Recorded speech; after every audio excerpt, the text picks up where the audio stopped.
we see in a few places in Tehillim references to David HaMelech being woken up.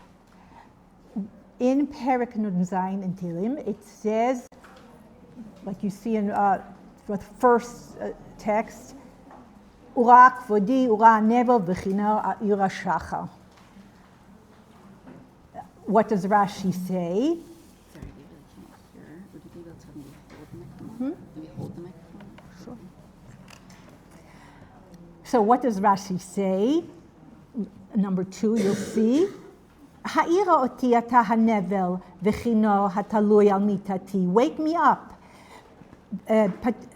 Where the window was open, patuach litzad hatzafon. They can't hear. I'll just stand up. I don't mind. What? You put it to their, you could stand if you want, but put it to your mouth. Okay.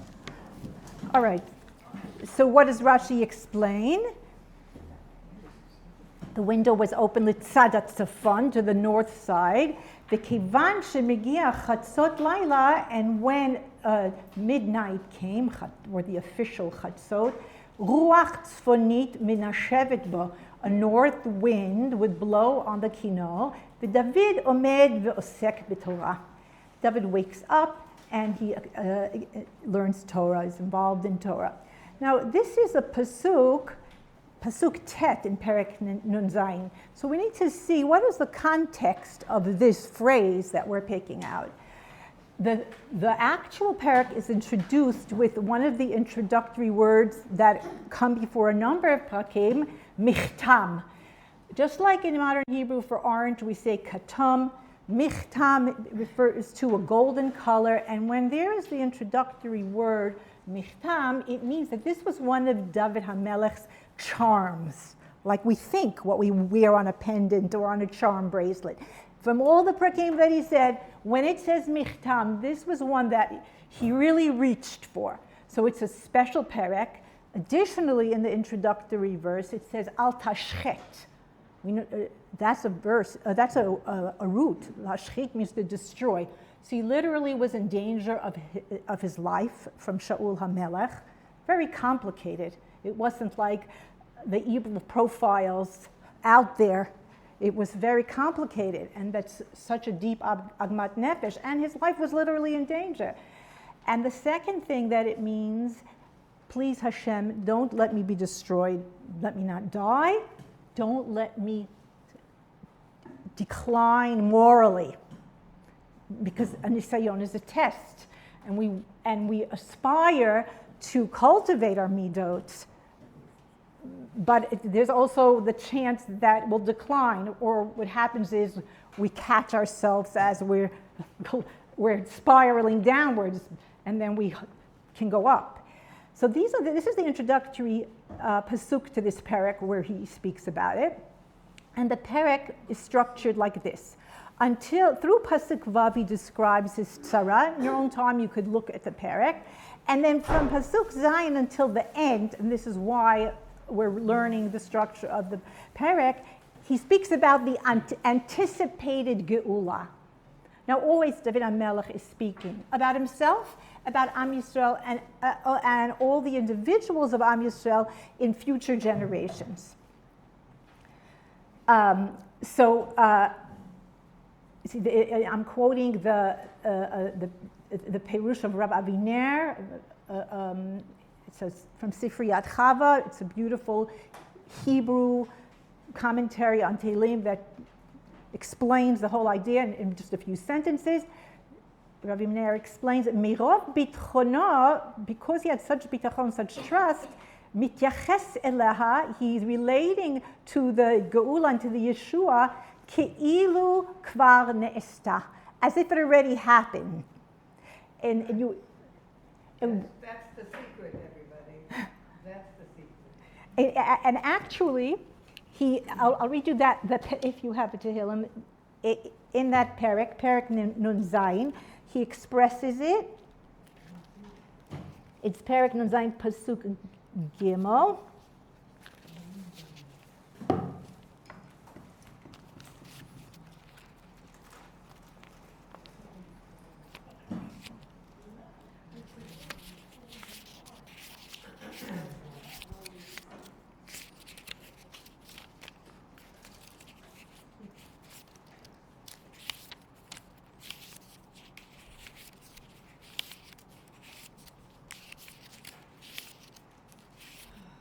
Ekra le'elokim elyon. I call to Hashem on high, higher than everything, higher than all the complications that we encounter. Lakel, Hashem's name, gomer alai. Hashem finishes the job. That's how he speaks to Hashem from within the TORAH that he describes in the first part of the parak. And then when he said, and then the second part of the parak, he's speaking of it as if it already happened. Meanwhile, he's really in danger at that moment. So in this very parak, he says the words Urach v'di uranevel v'chino a'ira shachar, and Rashi tells us that he would get up and study Torah.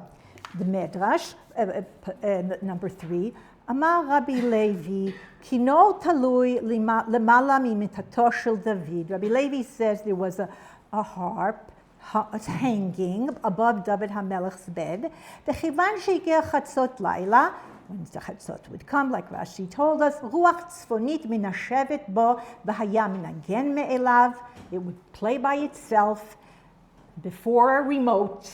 OUisrael had this thing, and it's based on a pasuk in Malachim. That from the grammar of the pasuk we understand this. The third line towards the end. Uchishaya David shomea kolo. When David would hear the sound, haya omed vosek b'Torah. B'kevan OUisrael shomim kolo shel David. When OUisrael would hear David, think ear David, right? Maybe it was happening right there. So they would hear David studying Torah, and they would say, Uma David Melech Yisrael osek b'Torah, anu alachat kama b'kama, miyad hayu oskin b'Torah. So David HaMelech was sort of an alarm clock for all of OUisrael, but not just to get up and to learn Torah. Another aspect of this kino that Rabbi Peninah brings in his Perush. Niginato zo b'chinoro shel David, this melody of David HaMelech's harp, Kotev Maran Rav Kook, is basically what he's saying of Rav Kook's writings, Niginat nishmato shel David hi. So till now we heard that the kino woke him up to study Torah. It also has another dimension. It's the song of David HaMelech's soul. Shara nishmat David, his soul sings. Mitpalalet uminagenet ad alot hashachar. The soul of David prays and makes melodies till dawn. So now we're adding on something to being involved in Torah. We're adding on other levels. Yodea hu David. David knows shegam tzarotav umitzukotav. He knows that his tzaris and his hard places and distress, hen chelek mecheshbono hakolel shel HaKadosh Baruch Hu. He knows it's part of the all-encompassing calculation of the Ribono Shel Olam, the difficult things that he goes through. Umitoch kach ru'uyot hen l'shirat haneshama. This is Hashem's personal hashgacha for me. So then his soul starts to sing. And then he closes with, Midamim chayav shel David et chayei Am Yisrael, hamamtim betfilah betzipiya la'alot hashachar shachar geulato. There's a direct correlation between the life of David HaMelech and the events of David HaMelech, the path that he guides us on to the life of Am Yisrael that is in prayer awaiting the dawn of the Geula, which arrives kima slowly. Number 5 on the second page. What does it mean, A'ira Shachar? I will awaken the dawn. David HaMelech is speaking, the Medrash tells us, Me'olam lo ba'alai shachar u'mitza'ani yashen. There was never morning and I was in bed, because you would always get out of bed before that. Ela ani hayiti me'oreret hashachar. I woke up the dawn. He was already learning and singing before the sun rose. V'lo hashachar oti. The first rays of light is not what woke him up. That heve a'ira shachar, literally I will awaken the morning. And another place in Tehillim where we have a reference to this is Perek Kuf Yutet, Chatzot Laila Akum Lohodot Lecha. I wake up at Chatzot to thank you. So now we have a third dimension. He studied Torah, This is his soul that's singing, getting up to thank Hashem. And he says, Kidamti baneshef ashavea. He gets up in the dark. Odecha ba'amim Hashem. Al eze davar, ki gadol me'al shamayim chasdecha. He gets up, and what is he saying? Hashem, your chesed is to the heavens. HaChesed she'asita imadi ad lashamayim. He has to get out of bed to express that at this, what we would call an unearthly hour. So it goes a step further, number 6, that this is what we keep seeing, Ruach Tzfonit HaMenashevet B'Kinor Shel David, that the north wind blows on the Kinor of David, that's in Brachot. Ki Kinor Shel David Haya Shel Chamesh Nimin. The Kinor of David had 5 strings, Keneged Chamisha Chumshei Torah, not an accident, for the 5 Chumashim. The Ruach Tzafon Shayta Menashevet Ba, and the north wind that would blow on that Kinor, who, B'chinat V'ruach Elokim Merachefet Al Pnei Hamayim. What was that wind that stirred? It is like that wind of Bereshit, and the Ruach of Hashem was hovering on the waters, because the world is being created in the physical sense, and there's a purpose to it. Hashem is pushing the world towards perfection. It also says that's the Ruach of Moshiach.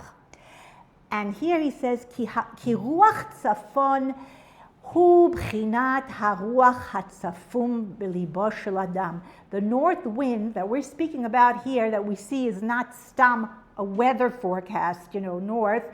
It is the north, it is the what is hidden, like as in the Simanei HaSeder, Tzafun Borech, right? Halel Nirtza. You take out the hidden matzah. So it, from the word Tzafun, which also means Tzafon, it is the spirit that is hidden in a person's heart. I heard one line from the meditation that says something about a person hears a whisper in their heart, and that's a prayer. I just overheard that. That's the kind of movement that we're talking about. This is a vital spirit, a vital spirit of life that's in the heart. So we're getting closer to sitting here today in Yerushalayim, because it's the spirit that's in each of our hearts. And the idea is, how do we actually hear that? There's an expression in Yiddish, a neshama is nicht kein Rozinke. That means a neshama is not a raisin. In other words, a neshama is a very powerful, powerful force, and it's in each one of us. And there are no repeats of neshamot. We're all here to do something, and each time is different. Like each time of day is different. Each time of life is different. The job of each generation is different. So we're very significant, and the idea is, how could we hear our deeper self? How could we hear our neshama? Okay, let's go to number 7, Shir Hashirim. Uri tzafon uboi teiman. Now we know Shir Hashirim is like a conversation between Hashem and Am Yisrael, a relationship of deep love. So here, Am Yisrael, like the beloved bride, is saying, Uri tzafon, wake up north wind, uboi teiman, come south wind, hafichi gani, blow on my garden, yizlu v'samav, so the sweet scents should travel and be waft, and we could smell them. Yavod dodi legano, my beloved should come to his garden, v'yochal pri megadav, and should have its beautiful fruits. The other day, I was walking and I saw a beautiful garden of mint growing, and mine didn't make it to this summer. I was thinking, no, I'd like to buy, and I said, oh, I would like one of those, I thought to myself. And then I saw an uprooted one laying on top of the post near the house. I said, that definitely looks like Hefker to me. So I took it. Now I'm walking like this, and as I walk faster, literally that's what happened. I smelled the mint, because I was walking fast, and the breeze picked up the smell. So this is what the Kala is saying. The Perush Yesod Malchut, also a very nice Perush of our Tehillim, very nice for a bat mitzvah gift too. It's in Hebrew, the explanation of the psukim. How is this pasuk explained? It talks about what Torah learning does for our neshama, what halavai we should experience when we're learning Torah. Mit'oreret at lilmod b'chatzot laila.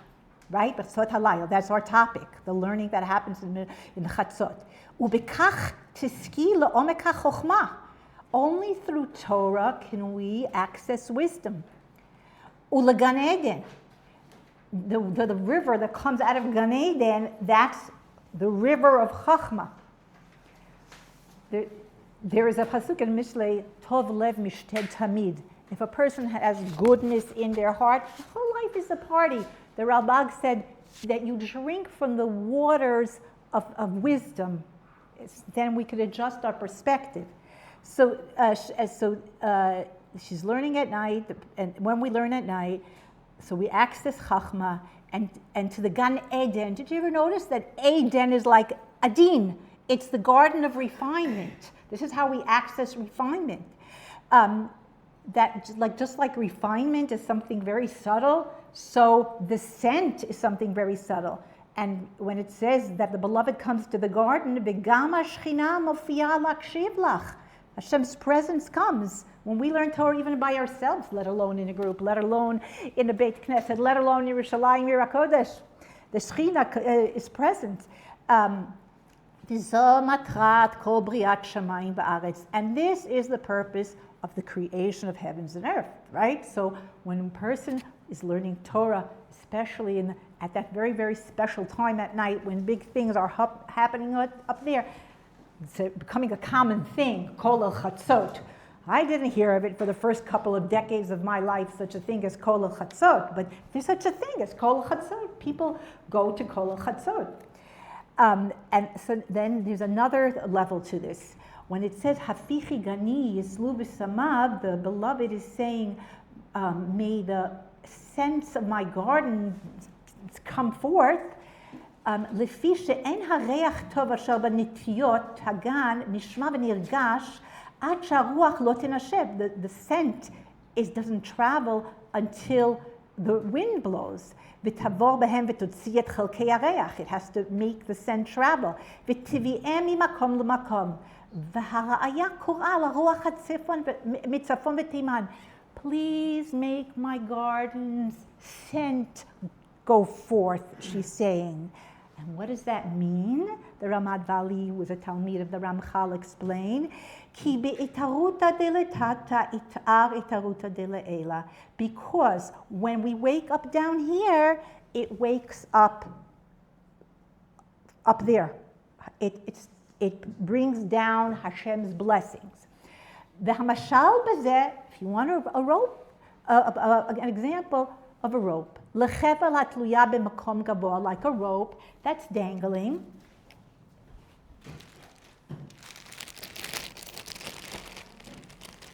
Like a rope, see? Imagine that it was hanging from a high place, right? She'im tinaneh oto lemala, אותו ננוע מגיע עד למקום העליון של החבל תלויה בו. It's really telling us that if we go like this, it's going to be felt on top, right? ונרמז העניין במה שכתוב יעקב חבל נחלתו, עם פרשת האזינו, כי חלק השם עמו יעקב חבל נחלתו. Yaakov is actually called, OUIsrael is called Chevel, which also means a portion, all right? It also means a portion of Chevel, but it also means a rope, because it's 3-ply, it's Avram, Yitzchak, and Yaakov. Ki hu mamash hamenaneh et hachevel lamata. Because what we do, what does it mean that we observe mitzvot? What is this? It's not just like a practice. When we observe mitzvot, it's making things happen. Every mitzvah goes to a very high place. So now we go to a quote from Orot HaTshuvah. What is it that we're trying to do? What is it that we're trying to wake up in our neshama? We're trying to wake up a ratzon, a desire for something very significant. So Rav Kook explains that even though it's very complex to plot out our path and to choose where we're going to go and what we're going to do in whatever it is that we want to pursue, but it comes down to being aligned with what's good, with Hashem's will.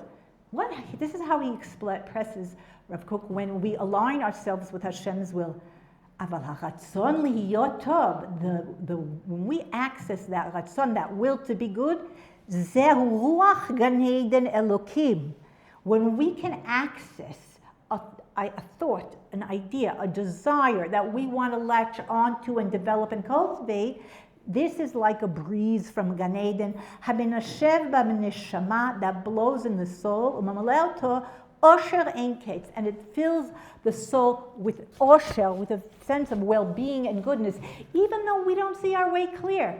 Let's say we have amends to make, and that's the truth that's coming to us, and we want to turn ourselves in a different direction. We don't know how we're going to clean it all up and do the whole path clear. Nevertheless, when we access the ratzon, that is like the Ruach Gan Eden. And to come to the times, isn't it good when we hit this pasuk in Eicha? Maybe we won't have to read Eicha this year. I'm hoping it will be transformed to a day of joy. But it's always like a little break in the tragedy of the Megillah to read this pasuk. Kumi roni balayla lirosh ashmua. Get up in the night and Roni, call out, Shifchi chamayim libech noch b'nei Hashem. Pour your heart out like water before Hashem. In other words, ishtapchut hanefesh means when we're not frozen. David HaMelech has a phrase for when we're frozen too. I think it's in Perek Dalet. Bina hagigi. Discern the murmurs of our heart. Rashi says, I'm too worried to daven. So David HaMelech says, Bina hagigi. I was once at an old-fashioned butcher 40-something years ago on our first aliyah, and the butcher is waiting on a lady, and he asks her about what he's cutting, and she looks at him and she says, you know how I like it. You know, it was like an old relationship in Bayit V'Gan. Sometimes I say, you know how I like it. You know, we can't get the whole tefillah out. But halavai that our tefillah should be with movement and with tears and fluid. Back to the concept of ratzon. There was a wonderful teacher. Her name was Yemima Avital. She taught from the late 70s to the late 90s in Tel Aviv and Herzliya. Until this day, her writings are called Torah Yemima, and it's a language of introspection. She had a background in psychology, but she was a very connected spiritually person, and she had lots of writings, and she would read her sentence, and she would teach the students a way of thinking that we all share the need to have this language. One quote from her many writings is Ratzon, Hachlata, Asiyah. If we can think what is it that we want, then we can decide, and then we can do something. On the mornings when I am privileged to have my quiet time, and I'm trying to access, some inner voice, a very funny thing happens, and I've learned to keep a notebook next to me. Buy fresh dill. Why? Because it comes down to that creating that thread of connection with whoever it is in my circle. I need to make vegetable soup. Do you know what I mean? So it comes down to buy fresh dill, or do this, fix that. It comes down to something on the ground, but very clear how she said this formula: Ratzon, Hachlata, Asiyah. And she also she emphasizes that it's Bahadragatiyut. It goes in levels. We're not going for something grandiose. We're just trying to move forward. So I see the time is is moving, and you can look at the next page, which is going to bring us to the journaling. And these are the questions to ask ourselves. What do I be'emet want? Like often I am in the mood for a smoothie in this weather, but that's not what we're going for. What do I be'emet want? What is my real ratzon? Sometimes we're in a state where we're dealing with negative feelings. We want those feelings to calm down and do what's right. What song do I want to play? Which notes do I want to hit? What is discordant to my melody? Okay, so we really can stop here. I'm going to introduce you to the different supplies that we have.